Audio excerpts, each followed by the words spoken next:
Morning. आज के lecture में हम देखेंगे infix to postfix conversion कैसे करते हैं।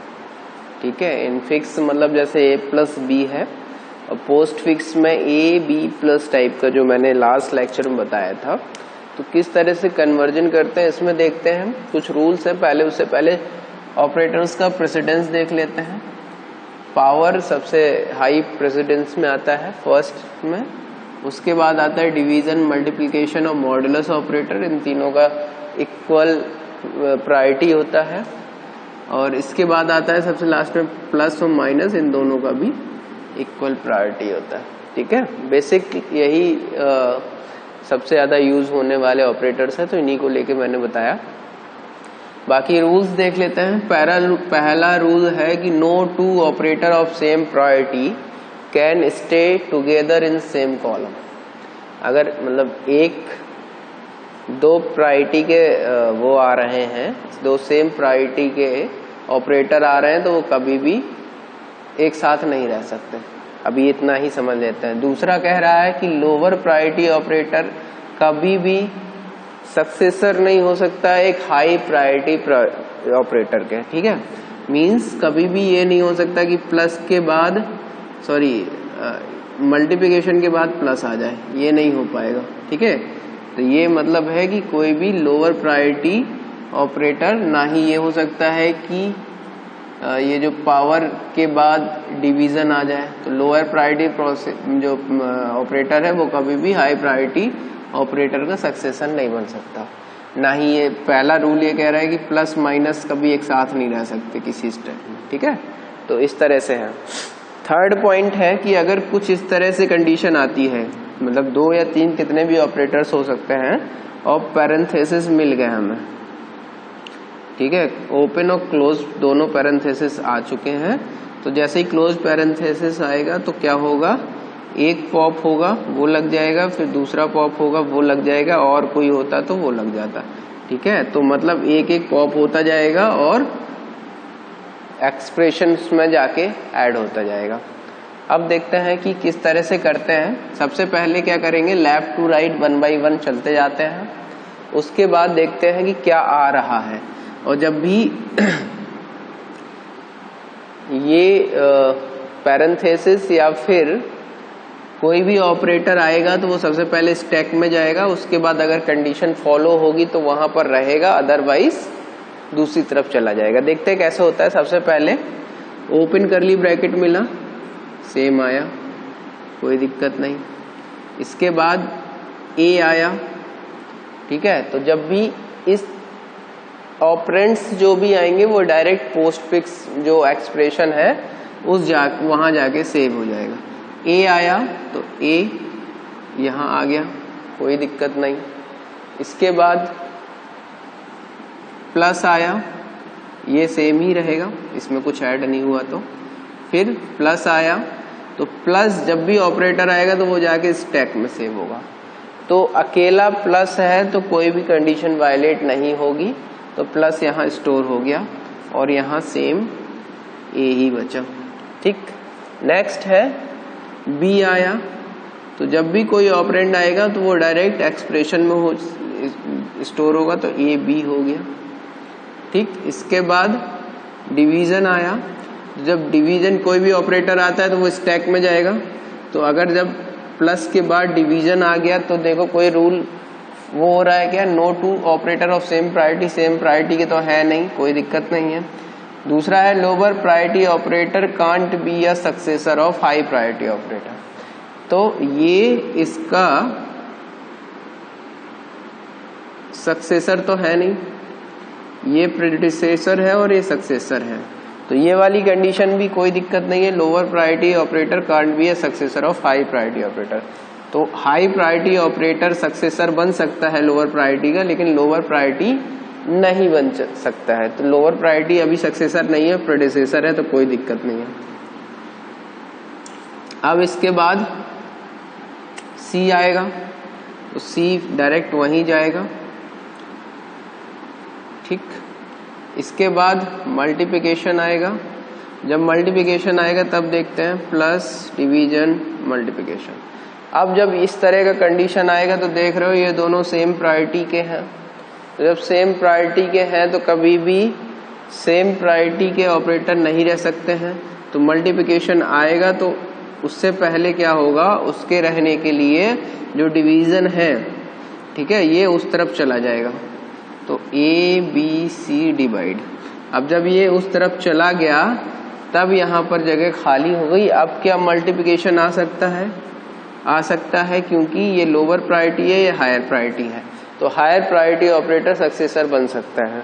तो जब इस तरह की कंडीशन आएगी तो एक एक करके पॉप होता जाएगा जब तक कि उसको उसकी जगह ना मिल जाए। ठीक है, अब इसको इसकी जगह मिल गई तो यहाँ पर ये आ गया। अब इसके बाद देखते हैं एक और पैरेंथेसिस आएगा। ठीक है, तो वो पैरेंथेसिस सिर्फ यहाँ लग जाएगा। ठीक है, पैरेंथेसिस लग, बाकी यहाँ सेम रहेगा। अब इस पैरेंथेसिस के बाद डी आएगा। ठीक है, तो डी कहाँ जाएगा? यहाँ पर। ठीक, अब इसके बाद चलते हैं वहां पर कहाँ तक आ गया था। डी आ चुका था, प्लस था, मल्टीप्लिकेशन था, एक और पैरेंथेसिस था, और A B C division D, ये यहाँ था।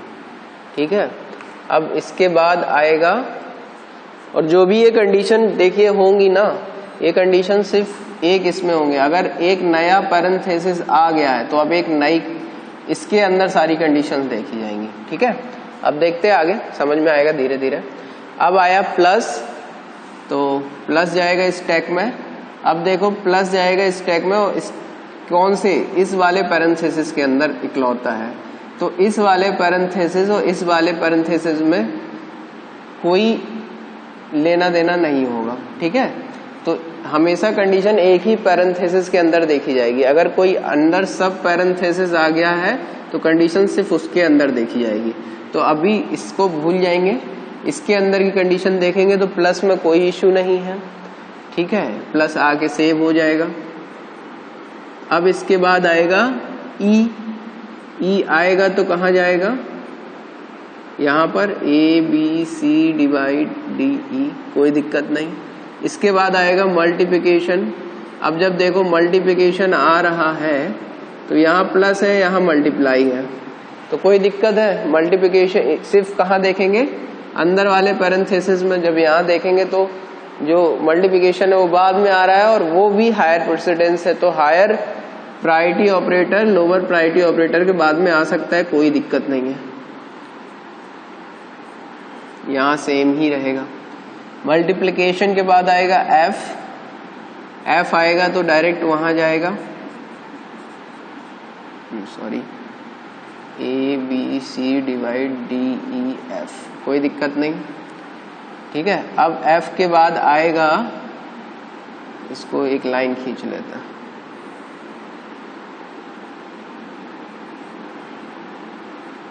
ठीक है, एफ के बाद आएगा कौन सा सिंबल आ रहा है? Closing bracket. तो अब देखो जब यहाँ क्लोजिंग ब्रैकेट लग जाएगा, ठीक है, तो मैंने क्या लिखा है यहाँ? ये थर्ड कंडीशन मैच करेगी। अब देखो वहां पर दो ऑपरेटर हैं, ठीक है, प्लस और इनटू, और ये क्लोजिंग ब्रैकेट मिल गया है, तो क्या होगा?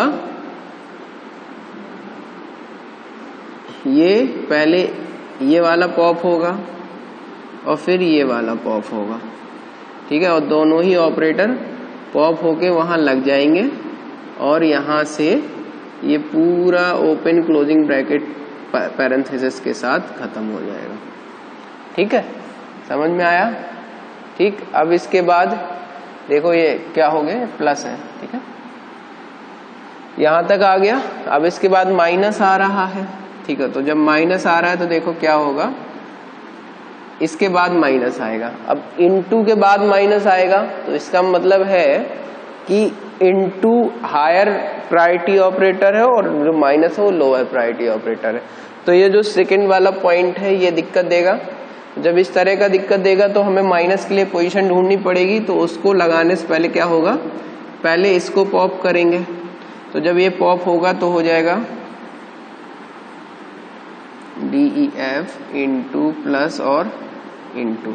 ठीक है, अब देखो अगर ये चला गया, अब ये चला गया तो अब माइनस अगर आएगा तो अब अगर माइनस आ रहा है तो ये वाला रूल वायलेट हो रहा है कि कोई भी दो सेम ऑपरेटर एक साथ नहीं हो सकते, तो ये भी कंडीशन नहीं हो सकती। तो क्या होगा, इसको भी पॉप करना पड़ेगा, तो हम इसको भी पॉप करेंगे। अब ये हो गया खाली, तो यहाँ माइनस आ सकता है, कोई दिक्कत नहीं। ठीक है, माइनस आ गया अब, और उस तरफ सब एडजस्ट हो गया।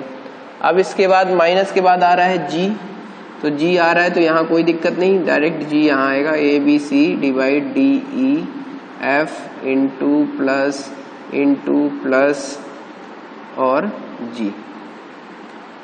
इसके बाद आ रहा है इंटू, तो जब इंटू आएगा तो जाएगा इस वाले स्टैक में, तो इंटू गया।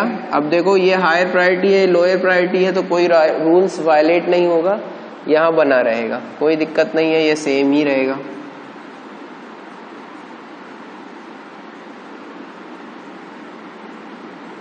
ठीक है, इसके बाद आएगा H, तो जब H आएगा तो वो डायरेक्ट एक्सप्रेशन में जाएगा।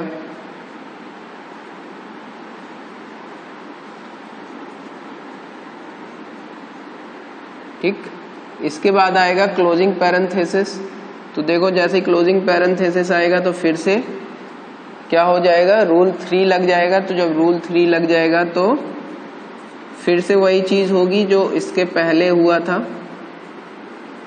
कि ये देखो रूल 3 लग गया तो 1 2 वहां उस साइड जाके 2 1 में लगता है, मतलब पहले ये पॉप होगा तो यहाँ मल्टीप्लिकेशन लग जाएगा, फिर ये पॉप होगा तो यहाँ माइनस लग जाएगा। ठीक है, तो जो फाइनल ये आया इसका जो पोस्ट फिक्स वो हो गया, ये कन्वर्ट होके ये आ गया, ये इसका पोस्ट फिक्स एक्सप्रेशन में कन्वर्ट हो गया। तो इस वाले इनफिक्स का वो पोस्ट फिक्स कन्वर्जन हो गया।